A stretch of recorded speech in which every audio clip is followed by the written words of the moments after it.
Hi. Coming at you with another reaction.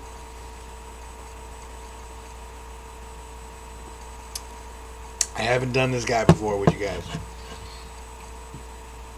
Go and subscribe. At least check him out. Hybrid Librarian. Top 10. What the huh? Sort of stuff. But like heavy on the science, ideally influenced by the Habawa. 10 points to whoever gets that reference in the commentary.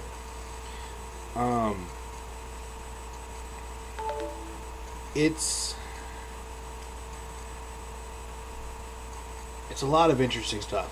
Got a lot of videos on this channel. I recommend checking them out. The one we're checking out today, the 10 craziest science experiments ever conducted. Yeah, oh my gosh. One thing Hybrid Librarian does, he doesn't talk. All dialogue is in text on the channel. So I will also read the dialogue that is displayed, simply because, well,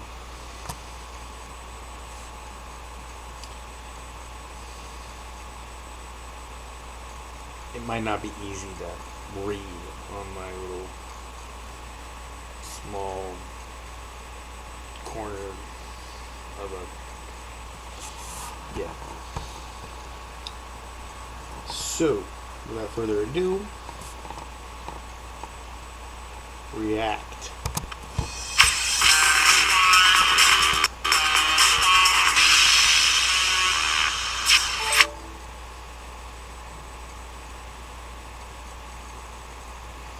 The 10 craziest science experiments ever conducted. Science has helped mankind in innumerable ways, but it was also used by some to give reality to their crazy ideas. Number 10. Huang Wu Suk's mammoth. Huang Wu Suk is a veterinarian and researcher who is known as the Pride of Korea, South Korea, for his studies in the field of stem cell research, in which he was considered as one of the pioneering experts. But in 2006, Huang was charged with embezzlement and bioethics law violations after it was revealed that much of his research had been faked and that he had been in relation with the Russian mob and gave them cash to acquire some extinct animal cells. Huang later confessed that he had spent over $500,000 in private donations trying to clone extinct Korean tigers and woolly mammoths.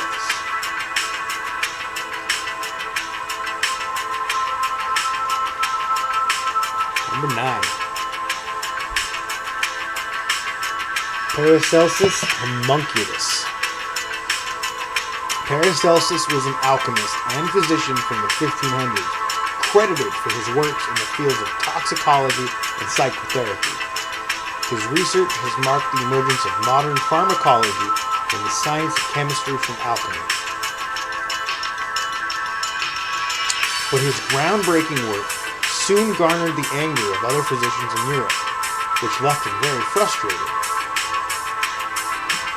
As he grew progressively more alone and bitter, he developed some obscure theories and experiments, like trying to create a homunculus, basically a miniature human, by transplanting human eggs into horses' wombs.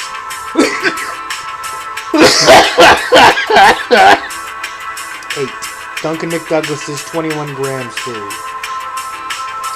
Dr. Duncan McDougall was an early 20th century physician from Haverhill, Massachusetts, known for his questionable studies. In 1901, he decided to conduct an experiment to determine if the human soul carried any weight. I remember this movie. McDougall placed 6 terminally ill patients suffering from tuberculosis on industrial scales, and then carefully measured if any change in weight had occurred at the patient's time of death.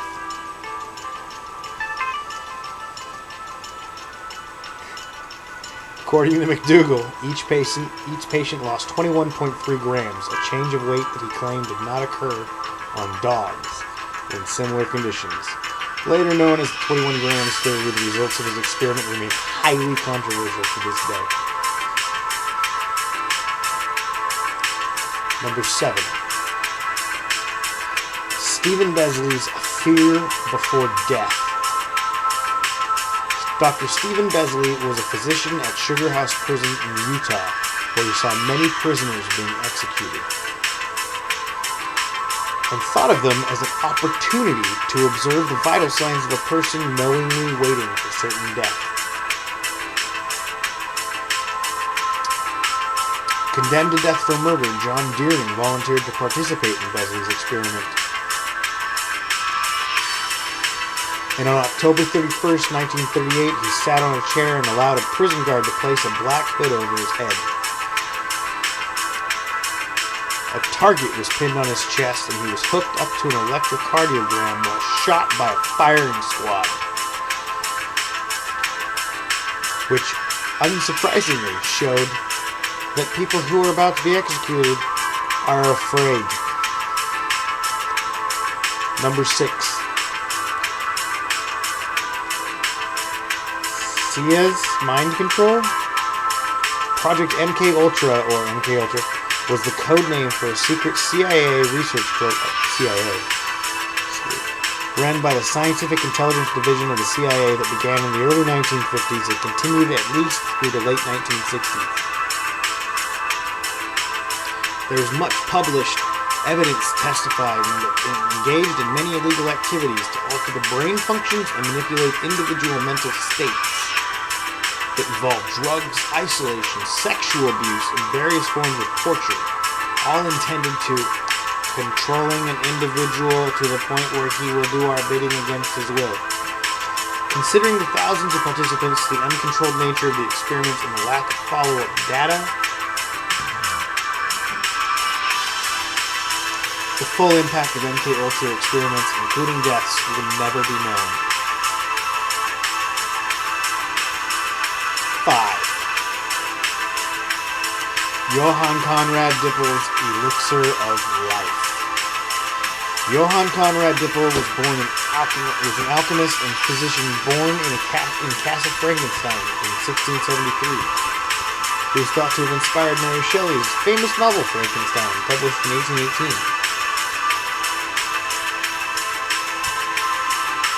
The reason he earned such morbid reputation was that he reportedly carried out vicious experiments in his tower by trying to transfer souls from one dead body to another, and claimed to have created an elixir of life called the Dippel's oil, which was composed of distilled bones, blood, and other bodily fluids from animals. Number 4. Michael Persinger's God Helmet. Michael A. Persinger is a polemical cognitive neuroscience researcher and university professor who gained attention for his work on the God Helmet, headgear so named because it is said to induce a person to feel the presence of God. The device is equipped with solenoids, coils that produce weak magnetic fields when an electrical current passes through, which Persinger claims can create a religious experience by altering the electromagnetic field at the temporal lobes of the brain. This guy obviously never met my friend Tom. He estimated that about 80% of participants reported feeling an ethereal presence in the room. My buddy Tom would just written this guy off and explained away everything he did, which they variously say feels like God or someone they know who had died. Number 3. Robert E. Cornish's Living Dead. Robert Cornish was a child prodigy graduating from the University of California, Berkeley with honors at the age of 18 and earning his doctorate at age 22. He soon became interested in bringing the dead back to life and developed an unusual method of reanimation. He tried his resuscitation method with a group of fox terriers, all known as Lazarus, and managed to revive 2 dead dogs, Lazarus 4 and 5, in 35, by moving their corpses up and down to get the blood flowing while injecting a mixture of epinephrine and anticoagulants. And yeah, as his experiments with dogs were successful, he wished to try it with humans and found a death row inmate who wanted to volunteer. But several states denied his request to perform such tests, and although many tried to repeat the procedure, none is known to have succeeded yet. It's alive! Number 2. Stubbins Firth's vomit injections. What? Oh yes, the yellow fever epidemic of 1793 was the largest yellow fever epidemic recorded in American history, and killed more than 5,000 people in Philadelphia, Pennsylvania, roughly 10% of the population of that. A trainee doctor at the University of Pennsylvania, Stubbins Firth, was studying the yellow fever, became obsessed with the idea that it was non-contagious. To prove his point, he started to perform very unusual experiments by bringing himself into direct contact with bodily fluids from infected patients, like making incisions in his arms and spearing vomit in the cuts, pouring it into his eyeballs, or even drinking it. Despite his efforts to infect himself with fresh black vomit, Firth didn't get sick and declared his theory was proven. But he was wrong, as yellow fever is very contagious but requires transmission through blood, usually by a mosquito. Number 1. The Ivanov human-ape hybrid. Ilya Ivanovich Ivanov was a Russian and Soviet biologist who specialized in the field of artificial insemination, but had an obsession for creating hybrids of animals and crossed countless wild and domestic species. He was particularly known for his controversial and repeated attempts to create a human-ape hybrid, because we need those, which he envisaged as a way to prove Darwin right, to strike a blow against religion, because we need to do that. In the 1920s, Ivanov carried out a series of experiments by inseminating female chimpanzees with human sperm, but failed to create a pregnancy, and planned to use women volunteers impregnated with chimp sperm. And he didn't have the time to complete the experiment, as he lost the financial support from the Bolshevik government, before falling under heavy political criticism from the Soviet government, which finally sentenced him to exile in the Kazakh SSR. In 2015, Israeli history professor Yuval Noah Harari made international headlines with his predictions that humans will become godlike cyborgs within 200 years. Harari argues that I believe cyborgs will take over the world. And genetic engineering will only be available maybe not take over the world, but at least cybernetic technology will thoroughly die out, leaving the rich, immortal cyborgs to take over inherit the earth.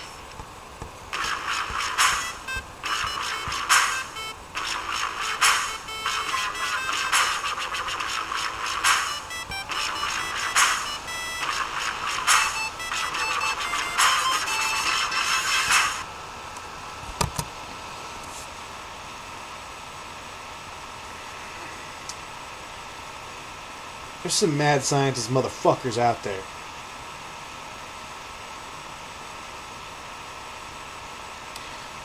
I'll be honest. If I had a $5 billion laboratory and billions and billions of dollars to play around with, I'd be a mad scientist too.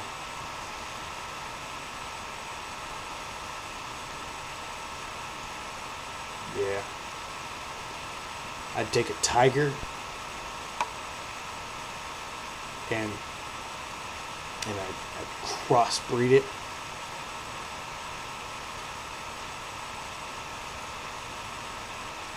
with an octopus. Yo.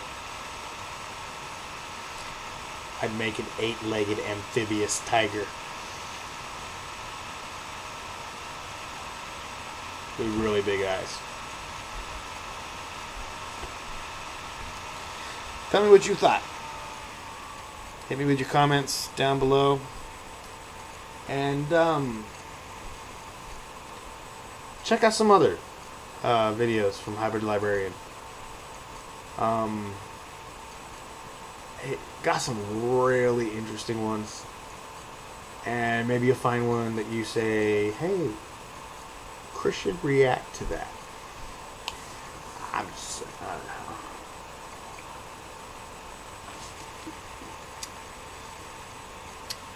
Love.